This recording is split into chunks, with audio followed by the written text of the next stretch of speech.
Hello everyone, welcome back to my channel. तो आज फिर से केमिस्ट्री का कुछ इंपॉर्टेंट कॉन्सेप्ट और आज मैं पढ़ाऊंगा आपको रेडियो एक्टिविटी। इससे पहले मैंने जे थॉमसन के जो भी मॉडल थे वो मैंने बताया, रदरफोर्ड मॉडल बताया, उसके बाद नील्स बोर एटॉमिक मॉडल के एलेन सेल के बारे में बताया। तो आज का टॉपिक ही बहुत इंपॉर्टेंट है और ये कितना यूज किया जाता है अपने डेली लाइफ में और अपने कंट्री में, ये सारा चीज़ मैं बताऊंगा। अगर मेरे चैनल पे नए हो तो लाइक सब्सक्राइब और शेयर करना बिल्कुल ना भूलना। और स्टार्ट करते हैं आज का सेशन।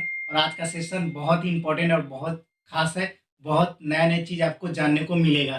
तो सबसे पहले बात करते हैं रेडियो एक्टिविटी।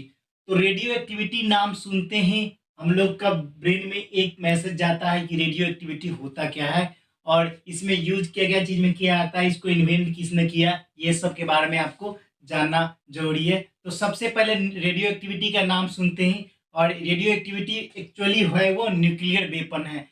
न्यूक्लियर वेपन है क्या रेडियो एक्टिविटी जो आपका है वो रेडी क्या है, न्यूक्लियर वेपन है। Nuclear weapon. और इसको किसने इन्वेंट किया था, इसको इन्वेंट करने वाले थे आपका एच बेकुरल।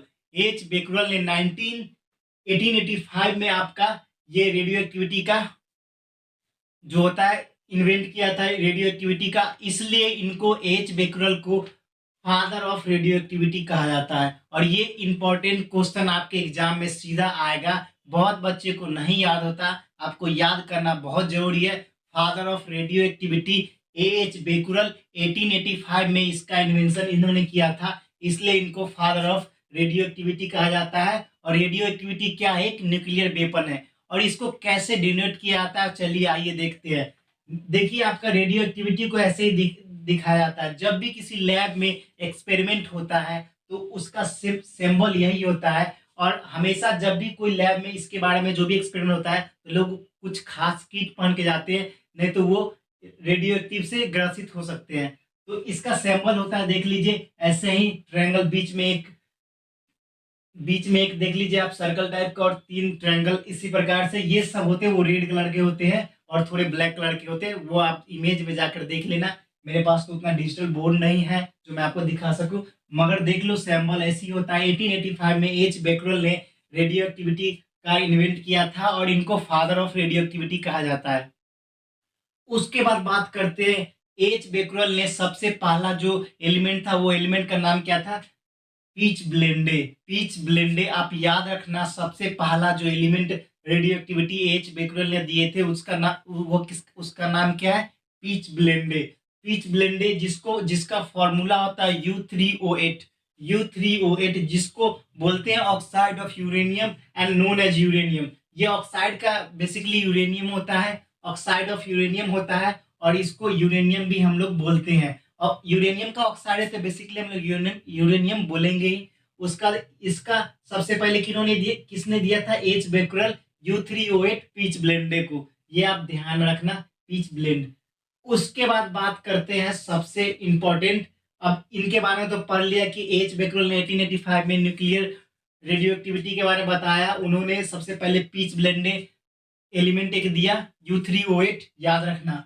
उसके बाद अब 3 साइंटिस्ट और आते हैं, 2 और, एक madam Curie, Pierre Curie. Madam Curie और पैरी क्यूरी और एच बेकरल तीनों ने मिलकर इन्वेंट किया रेडियम एंड पोलोनियम। तीनों ने 1908 में इनको नोबेल प्राइज से नवाजित किया गया। मगर सबसे पहले जानना ये जरूरी है कि ये madam Curie, Pierre Curie and H Becquerel तीनों मिलके इन्होंने रेडियम और पोलोनियम का इन्वेंट किया। ये आप ध्यान रखेंगे और आगे इसके जितने भी रिएक्शन होंगे, ये लैब में रखने के बाद किस कंटेनर में रखा जाता है, वो सारे मैं अगले लेक्चर में बताऊंगा, वो जरूर देखना। और इसके प्रीवियस वीडियो में मैंने सारे स्टार्टिंग से पढ़ाए हैं, जे थॉमसन मॉडल, उसके बाद रदरफोर्ड मॉडल, वो भी जाके देख लेना, बहुत इंपॉर्टेंट है। उससे मैंने बहुत सारे इंपॉर्टेंट कॉन्सेप्ट, न्यूमेरिकल क्वेश्चन भी उससे बनते हैं, तो वो जरूर जाके देख लेना। उसका इन्वेंट किया रेडियम एंड पोलोनियम। तो ये दोनों इन्वेंट किया आर ए और पीओ। और 1908 में इन तीनों को नोबेल प्राइज से नवाजित किया गया,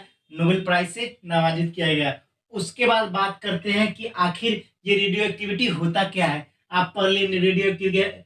सबसे पहले फादर किनको बनाता है, एच बेकरल को। 1885 में इन्होंने इसका आविष्कार किया और इसको न्यूक्लियर वेपन के लिए यूज किया जाता है। और पहला एलिमेंट U3O8 पीच ब्लेंडे उन्होंने दिया और जो कि ऑक्साइड ऑफ यूरेनियम था। ये तो आप जान गए, मगर आपको ये जानना जरूरी कि रेडियो एक्टिविटी होता क्या है और किस एलिमेंट में होता है, कब होता है। चलिए स्टार्ट करते हैं। तो all those element in our periodic table, जो भी एलिमेंट अपना पीरियोडिक टेबल में है, which have atomic number more than 82, जो भी अपना पीरियोडिक टेबल में एटॉमिक नंबर 82 से ज्यादा, मतलब मोर देन 82 से ज्यादा, जैसे पीबी, पीबी लीड जो 82 पर है, there nucleus call there nucleus are unstable, heavy nucleus they so, there nucleus are unstable, उसके जो न्यूक्लियस होते हैं वो अनस्टेबल होते हैं, heavy nucleus, so this phenomena called radioactivity.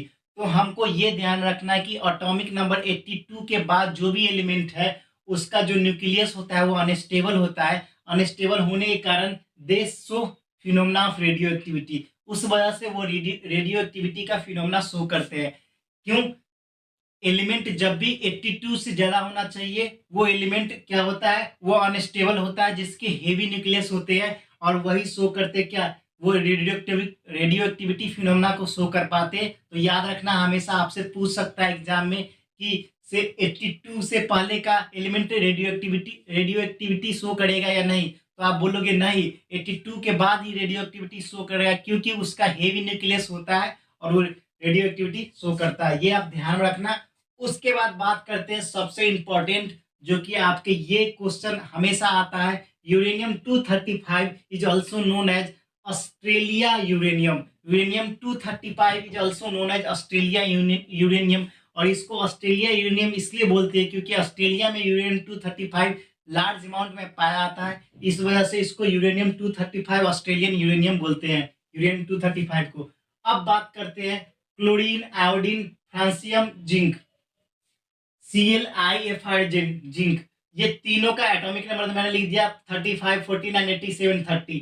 अब आपको बताना है कि इसमें से कौन ऐसा मेटल है जो रेडियो एक्टिविटी को शो करेगा। अभी जस्ट मैंने आपको कॉन्सेप्ट में बताया कि रेडियो एक्टिविटी वही मेटल एलिमेंट शो कर सकता है जिसका एटॉमिक नंबर 82 के बाद आता है। जैसे यहाँ पर लीड के 82 है तो वो भी शो करता है, और ये शो इसलिए करता है क्योंकि इसके न्यूक्लियस जो होते हैं वो बहुत हेवी होते हैं, हेवी होने के कारण वो अनस्टेबल भी होते हैं, तो इसलिए वो रेडियो एक्टिविटी शो करता है। और ये चारे ऑप्शन में आप देख के आपको पता चल गया होगी, ये जो फ्रांसियम है इसको जो रेडियो एक्टिविटी शो करेगा, रेडियो एक्टिविटी शो करेगा क्योंकि इसका न्यूक्लियस बहुत हेवी होगा और ये न्यूक्लियस इसका अनस्टेबल होगा। ये आप ध्यान में रख लिए।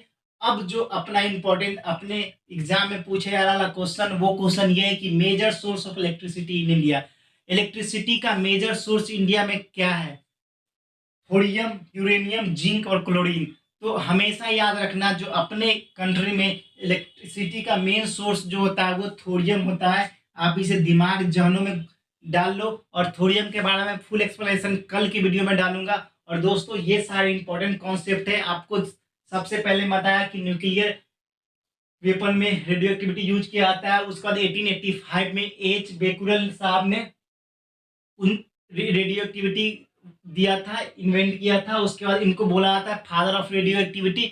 उसके बाद इन्होंने पीच ब्लेंडेड पहला एलिमेंट दिया U3O8, जिसको ऑक्साइड ऑफ यूरेनियम और यूरेनियम भी बोलते हैं। ये आप ध्यान में रखना। और रेडियो एक्टिविटी किस मेटल में शो होता है, एलिमेंट में शो होता है, जिसका एटॉमिक नंबर 82 के बाद आता है, क्योंकि उसका न्यूक्लियस हेवी होता है, अनस्टेबल होता है, इस वजह से आपका रेडियो एक्टिविटी शो करता है। उसके बाद मैंने आपको बताया uranium 235 is also known as Australian uranium, ये ध्यान रखना। और major source of electricity in India कौन सा है? तो major source of electricity in India अपना क्या है? थोरियम है, ये याद रखना। और 1905 में Marie Curie, Pierre Curie and Becquerel साहब को तीनों को नोबेल प्राइज से नवाजित किया गया, क्योंकि उन्होंने इन्वेंट किया रेडियम एंड प्लूनियम। ये दोनों याद रखना, आपके एग्जाम पूछे जाते हैं। कभी कभी यहाँ पर थोरियम भी डाल दिया जाता है, तो आप याद रखना रेडियम और प्लूनियम की वजह से 1908 में उन तीनों को नोबेल प्राइज से नवाजित किया गया। अगर मेरा ये वीडियो पसंद आया तो मेरे चैनल को लाइक, सब्सक्राइब और शेयर करके जाना। और दोस्तों बहुत ही इंपॉर्टेंट कॉन्सेप्ट बता रहा हूँ, आपके हर एक एग्जाम के लिए इंपॉर्टेंट है, चाहे वो आपका नीट हो, JEE, CDS, AF CAT, NDA, air force, navy, coast guard, class 11 12 के बच्चे, सारे डाउट आपके क्लियर कर रहा हूँ। तो मेरे प्रीवियस वीडियो नहीं देखे तो प्लेलिस्ट में जाके जरूर देख लेना। तो मिलते हैं फिर नेक्स्ट वीडियो में, फिलहाल इतना ही। जय हिंद, जय भारत, वंदे मातरम।